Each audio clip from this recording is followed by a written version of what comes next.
है कि जेठ की दोपहरी में भी बादल बरस जाए, इतनी शब्द शक्ति है। भरतेश वैभव एक ग्रंथ है, उस ग्रंथ में चक्रवर्ती के पुत्रों की क्रीड़ा का वर्णन जहां चल रहा था,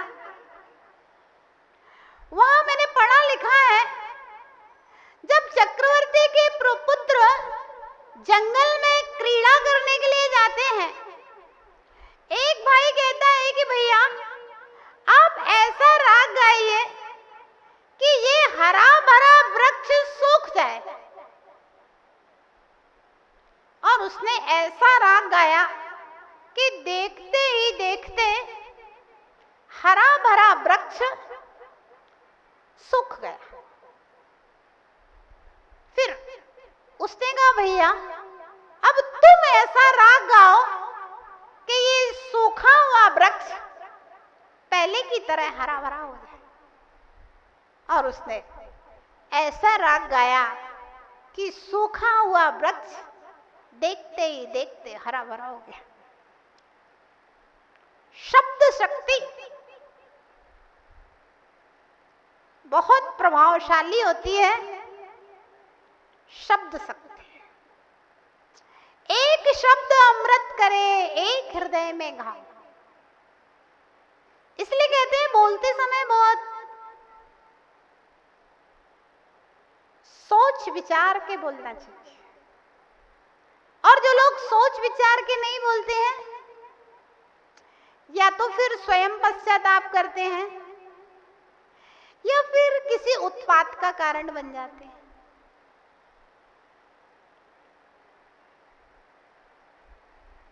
सुनना ज्यादा और बोलना कम। एक बात ध्यान रखना जीवन में,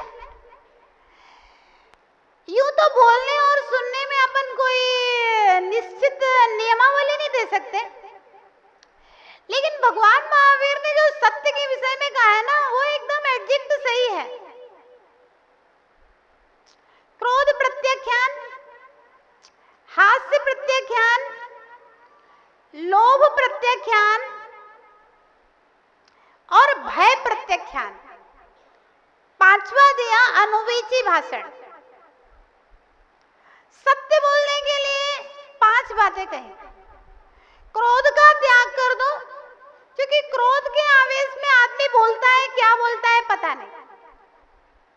हास्य प्रत्याख्यान, हंसी मजाक में क्या बोलता है वो भी पता नहीं। भय के कारण से सत्य नहीं बोल सकता, और लोभी व्यक्ति तो कभी सत्य बोल ही नहीं सकता है। 5वां विशेषण दिया है अनुवीची भाषण। अनुवीची भाषण का तात्पर्य है जिनवाणी के अनुसार बोलना। जैसे हमने आपसे कहा कि एक आलू में अनंतानंत जीव है। अब आपने पूछा माता जी आपने देखे, आपने गिने क्या? भैया ना मुझे दिखाई देते हैं ना मैंने गिने। क्या है ये? अनुवीची भाषण है।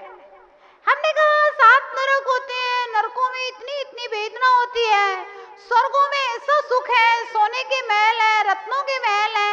आप पूछोगे माता जी आपने देखा क्या? फिर आप तो असत्य बोल रहे हैं। नहीं, असत्य नहीं बोल रहे। कौन सी भाषा है? अनुवीची भाषण। जैसा जिनेंद्र भगवान ने कहा वैसा अन्य मुनियों ने लिखा, और जैसा अन्य मुनियों ने लिखा अपन ने जिनवाणी में पढ़ा, वैसा अपन बोल रहे हैं। ये अनुवीची भाषण। हित मित प्रिय और जिनवाणी के अनुसार बोलना, फिर कोई दिक्कत शेष नहीं रह जाएगी शब्दों को बोल दे। क्योंकि मन में अगर कहीं गड़बड़ है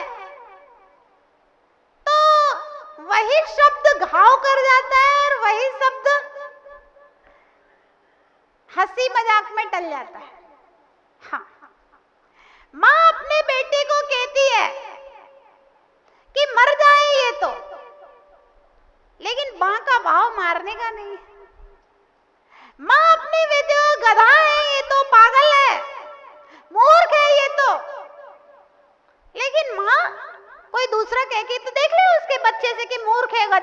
बिल्कुल पागल ही है, कोई दूसरा कह के देख ले। शब्द, लेकिन भाव क्या है? भावों से शब्दों में पावर आता है और भावों से मंत्रों में पावर आता है। क्या कहा? वही भक्तामर मानतुंग स्वामी ने पढ़ा था, 48 साले टूट गए थे, और वही भक्तामर आप लोग पढ़ते हो, एक कागज का ताला भी ना हिले, टूटता तो दूर की बात,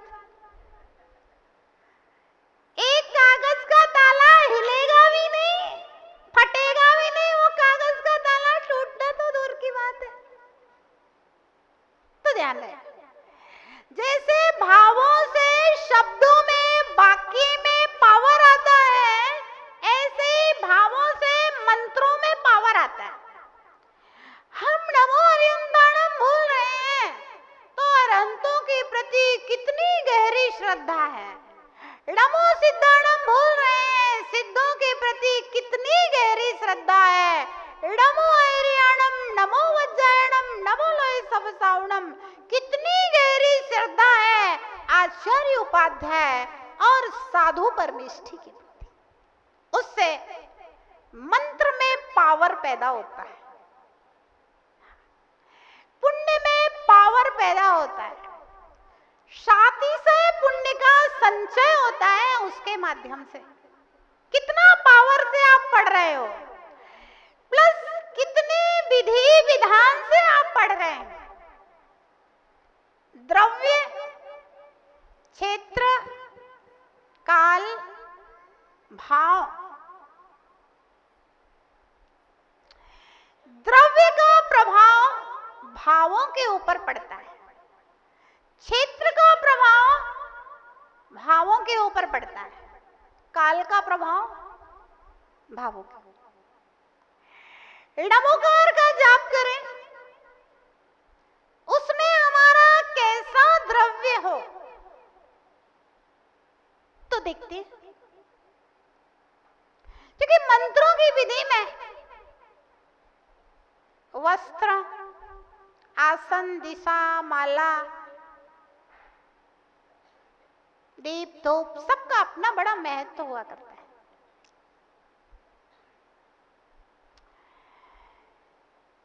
सबसे पहली बात यह है,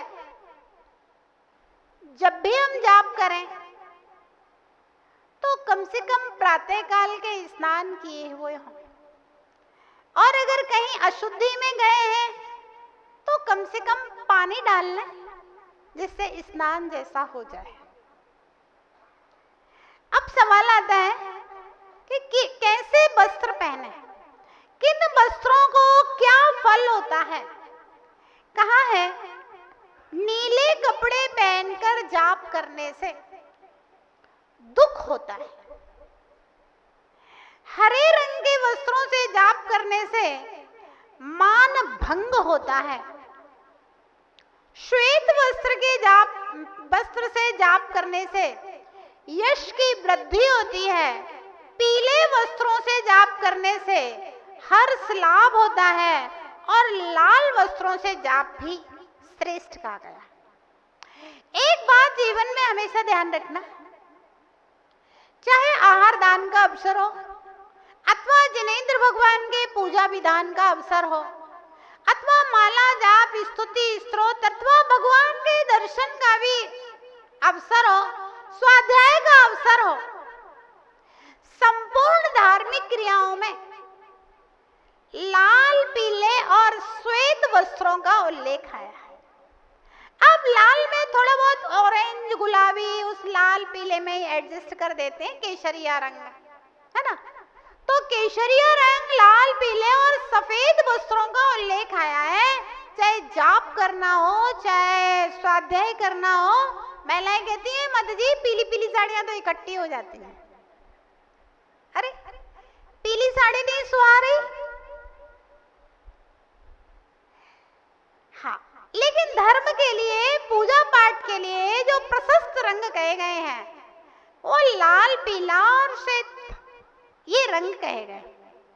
अब जिन वस्त्रों को पहन करके हम पूजा करते हैं या जाप करते हैं, उन वस्त्रों को पहन करके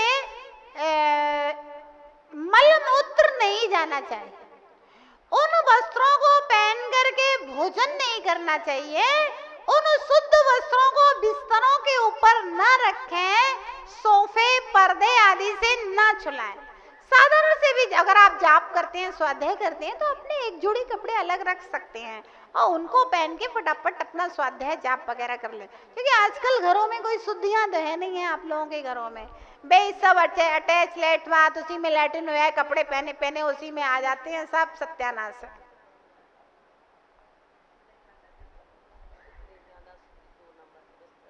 ध्यान रखना, आजकल वास्तु शास्त्र का और वास्तु शास्त्रियों का बहुत चलन हो गया है। पुराने लोग तो कोई वास्तु शास्त्री को दिखा करके अपना घर नहीं बनवाते थे। उन्होंने कहा इधर एक मकान की जरूरत है, सो एक कमरा बनवा लिया। फिर दूसरे बेटे की शादी हुई, सो उसके लिए एक कमरा बन गया। फिर तीसरे की शादी हुई, सो उसके लिए एक कमरा बन गया।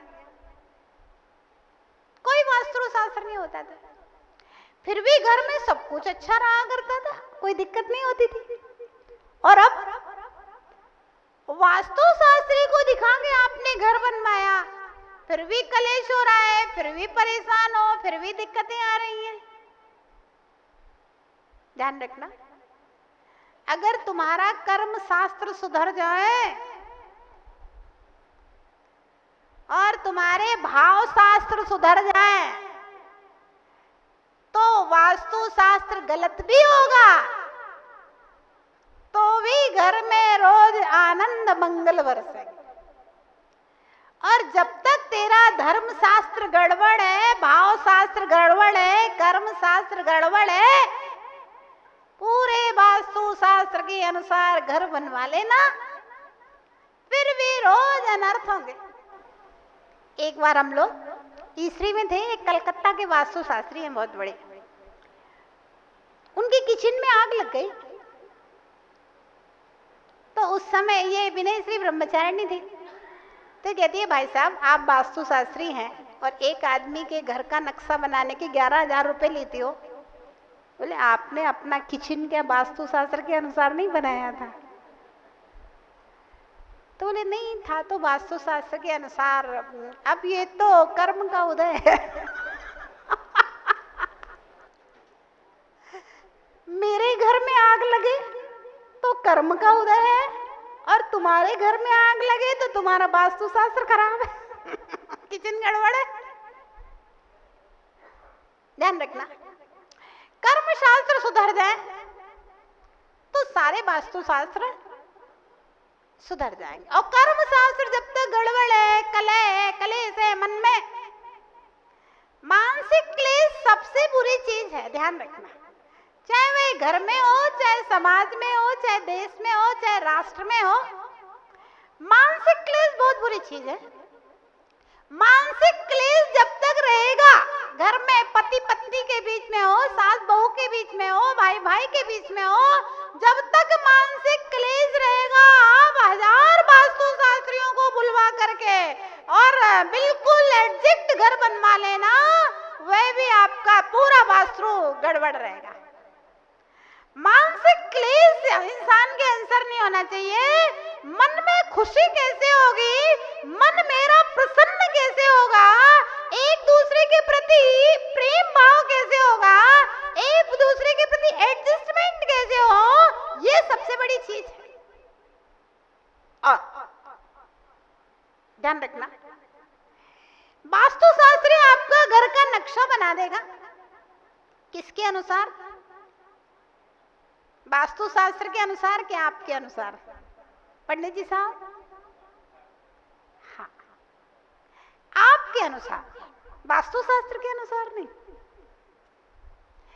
अगर वो वास्तु शास्त्र के अनुसार बनाएगा तो उसका धंधा चौपट हो जाएगा। हम बता देते हैं, क्योंकि अपने को तो कोई धंधा करना नहीं है। ध्यान रखना, एक जमाना हुआ करता था जब लोग गांव के बाहर सुबह सुबह निहार के लिए जाते थे, समय परिवर्तन हुआ। खेतों में जाते थे पहले मल विसर्जन के लिए, समय परिवर्तन हुआ। फिर घर के पीछे जो नौरा होता था ना, नौरा मतलब खाली जगह, वहां लेट बात बनने लगे। ठीक है भाई, कोई दिक्कत नहीं है, वहां भी अच्छी धूप वूप पड़ने से बदबू अदबू कुछ नहीं थी, साफ सफाई रहती। फिर समय थोड़ा परिवर्तन हुआ, घर के आंगन में लेट बात बनने लगे। कदाचित कथनचित घर के आंगन में भी मान लो दिन भर धूप पड़ती है, क्योंकि सूर्य की किरणों से सब प्रकार के बैक्टीरिया, बीमारियों के जो रोगाणु होते हैं वे सब नष्ट होते हैं।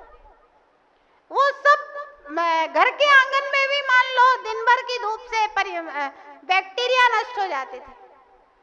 समय और परिवर्तन हुआ, कमरे के अंदर लाइट था। अब देखिए, सूर्य की किरणें पड़ती नहीं, हवा वहां आती नहीं। विज्ञान कहता है एक वयस्क व्यक्ति एक दिन में 17 लाख करोड़ जीवाणु अपने मल में विसर्जन करता है।